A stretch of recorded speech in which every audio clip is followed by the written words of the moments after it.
সার্জিস আলমকে গণধোলায়, সবার সামনে লজ্জায় চূড়াই। এইমাত্র পাওয়া সর্বশেষ সংবাদ, যার নাম মুখে নিতেও ভয় পেত মানুষ, সে নিজেকে বলতো সমন্বয়ক। আজ তাকে সবার সামনে জুতাপেটা করা হয়েছে। হ্যাঁ, ঠিকই শুনেছেন, গণধোলায় খেয়েছেন সার্জিস আলম। ঢাকার বুকে ব্যস্ত এক রাস্তা, দুপুর 1:47। হঠাৎই শুরু হলো চিৎকার চেঁচামেচি। লোকজন দৌড়ে এলেন চারিদিক থেকে। যেখানে দাঁড়িয়েছিলেন সার্জিস আলম, একগুচ্ছ অভিযোগ, এক সাগর ক্ষোভ আর জমে থাকা ঘৃণার বিস্ফোরণ ঘটল সেদিন।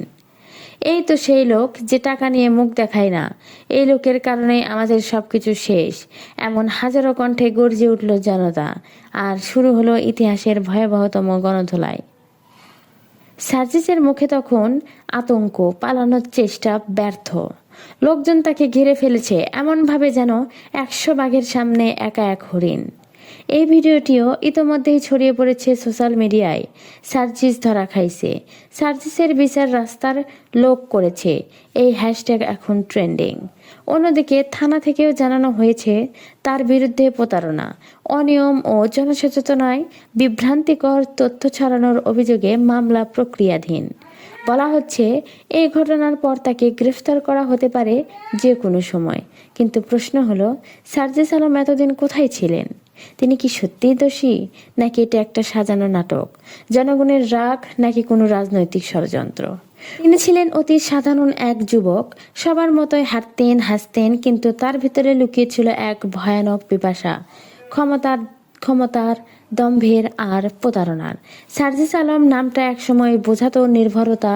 সমন্বয়ক নামে পরিচিত এই মানুষটি বিভিন্ন সামাজিক সংগঠন, এনজিও, রাজনৈতিক প্রজেক্টে নিজেকে জড়িয়ে তুলেছিলেন আলোচনায়। তিনি বলতেন, আমি সমন্বয় করি, আমি জোট বাঁধাই, আমি নেতা তৈরি করি, কিন্তু তার পেছনে তিনি ছিলেন এক কৌশলী, এক ধূর্ত খেলোয়াড়। ফান্ডিং কেলেঙ্কারি, চাকরি দেওয়ার নাম করে টাকা নেওয়া, ফেক ইভেন্ট বানিয়ে বিদেশ ভ্রমণ, সবই চলছিল ধীরে ধীরে। সার্জিস তার কোরিয়ার বানিয়েছেন মানুষের সহজ সরল বিশ্বাসে খেলা করে। সে ছিল এমন এক অভিনেতা যার এক চোখে ছিল জল আর অন্য চোখে আগুন। একটা সময় তরুণ সমাজ তাকে অনুসরণ করতে লাগলো, কারণ সে বলতো, তোমাদের ভবিষ্যৎ আমি গড়ব। কিন্তু সবাই যখন ব্যস্ত ছিল তার বক্তৃতা শুনতে, সার্জিস তখন ব্যর্থ ছিল ফর্ম জমা দেওয়ার নামে টাকা নেওয়া, সরকারি সুযোগের নামে প্রতারণা, এমনকি বিদেশি ফান্ড হজম করার প্ল্যান করতে। কিন্তু দীর্ঘদিন ধরে বোকা বানানো মানুষ একদিন আর সহ্য করতে পারে না। ক্ষোভ জমে আগুন দপদপ করে জ্বলে ওঠে। একজন ছাত্র জানায়, ভাইয়া বলেছিল বিদেশে ট্রেনিং পাঠাবে, টাকা নিল আর কোনো দিন ফোন ধরেনি। একটা এনজিও কর্মী জানায়, প্রজেক্টের নামে 5 লাখ টাকার ঘাপলা করে উধাও। সব মিলে বিক্ষুব্ধ মানুষের সংখ্যা দাঁড়ায় 32 জন। 18টি অভিযোগ, একজন সমন্বয়ক সার্জিস আলম। 2025 সালে 25শে জুন দুপুর 1:47 ঢাকা শহরের কাউরান বাজার মোড়। সার্জিস সেদিন হাঁটছিল মাথা উঁচু করে। কে জানতো সেই হবে তার জীবনের সবচেয়ে কালো দিন। হঠাৎ এক যুবক সামনে এসে গলা ধরে, এই যে সমন্বয়ক ভাই, আমার 6 মাসের টাকাটা কই? আরও একজন বলে, তোকে আজকে মানুষ বানাই, না হইলে নাম মুছে দিই। তারপর শুরু হয় চর, থাপ্পড়, ঘুষি, লাথি, জুতা, বেল্ট। 5 মিনিটেই সার্জিস পর্যায়ে রাস্তায়, গায়ে রক্ত, সার ছেঁড়া। কিন্তু এটা থেমে থাকেনি শুধু জনতার আদালতে, বিষয়টি পৌঁছে যায় পুলিশের কাছে। ঘটনার 47 মিনিট পর রমনা থানার টিম এসে সার্জিস আলমকে উদ্ধার করে, গ্রেফতার করে।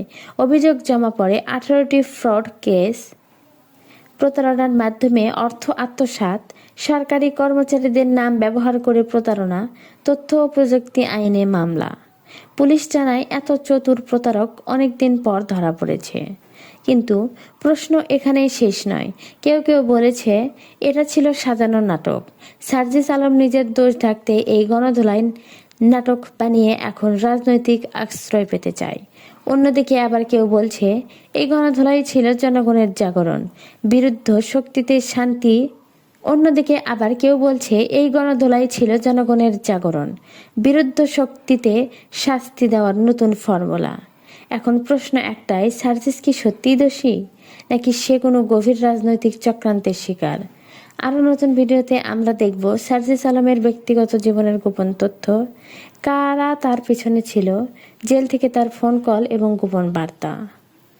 একসময় সমন্বয়ক, আজ ভগ্ন ও নিঃস্ব এক লোক। নাম ছিল আলোচনায়, আজ আছে ঘৃণার তালিকায়।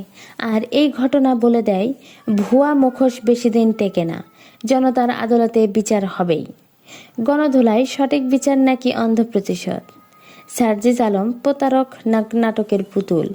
আমরা যখন ছোট ছিলাম, নেতা মানে ছিল পথ প্রদর্শক, আর সমন্বয়ক মানে শান্ত যুক্তিবাদী এক স্বপ্নদ্রষ্টা।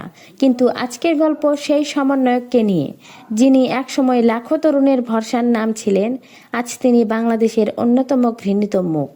সার্জিস আলম জন্ম হয়েছিল কিশোরগঞ্জ জেলার এক পাড়াগাঁয়ে। ছোটবেলায় ছিল খুব মেধাবী, শান্ত, শিক্ষকদের চোখে আদর্শ ছাত্র, বন্ধুদের চোখে নেতা। সে বলতো, আমি নেতা হব না, আমি নেতাদের তৈরি করব।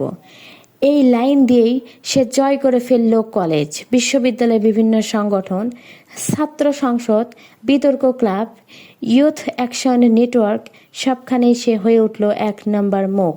কিন্তু এখান থেকেই শুরু হয় মোহের নেশা।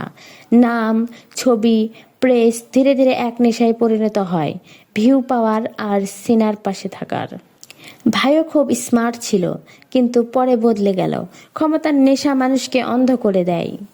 এক সময় ঢাকার জনপ্রিয় এক যুবনেতার ছায়ায় সে কাজ করত। কাজ করতে করতে সে শিখে ফেলল, নেতৃত্ব মানে শুধু স্লোগান না, টাকা কামানোর রাস্তা। সার্জিস বুঝে গিয়েছিল আসল ক্ষমতা কোথায়, অভিনয়ে, সংযোগে আর তথ্য নিয়ন্ত্রণে। সে তৈরি করলো এক ইনফ্লুয়েন্স নেটওয়ার্ক, যেখানে সাংবাদিক, পিআর অফিসার, এনজিও কর্মী, সরকারি কর্মকর্তার সাথে তার নিয়মিত খাতির। একজন বলতো, ভাই পিআর মেশিন, কই জানিও এত লোক চেনে। তার মূল পরিকল্পনা ছিল ছোট ছোট গ্রুপ বানিয়ে তাদের নিয়ে তালি বাজানো, স্লোগান দেওয়া, ফেক রিপোর্ট ছড়ানো। তার কিছু প্রকল্প ছিল গ্লোবাল ইয়ুথ ট্রাস্ট প্রজেক্ট, যেখানে নাকি 100 জনকে বিদেশে পাঠানো হবে, আসলে একটা মানুষও যায়নি। ইনোভেশন হাব নামে স্টার্ট আপ প্রোগ্রাম, যেখানে মোটা অঙ্কের রেজিস্ট্রেশন ফি নেওয়া হতো। শিক্ষা সহায়তা বৃত্তি, ছাত্রদের কাছ থেকে 5,000 থেকে 10,000 টাকা করে ফি নিয়ে নিখোঁজ। তার ভাষা ছিল মিষ্টি, মুখে কথা ছিল মধু, কিন্তু কাজ ছিল বিষ ছড়ানো, মানুষ ঠকানো। সোশ্যাল মিডিয়ায় সে হাজির থাকতো সব সময়, দেশের ভবিষ্যৎ তরুণদের হাতে পরিবর্তনের কথা বলো, এমন সময় ক্যাপশন দিয়ে ভাইরাল। তবে পিছনে ফোন দিত, ভাই ফান্ডটা এবার একটু আগায়া দেন না, ইউনিভার্সিটির 7 থেকে 8 জন রেডি, রেজিস্ট্রেশন ফি তো লাগবেই ভাই। তো বন্ধুরা, সার্জিস আলমকে নিয়ে আপনাদের কি মন্তব্য তা অবশ্যই কমেন্ট বক্সে কমেন্ট করে জানিয়ে দেবেন।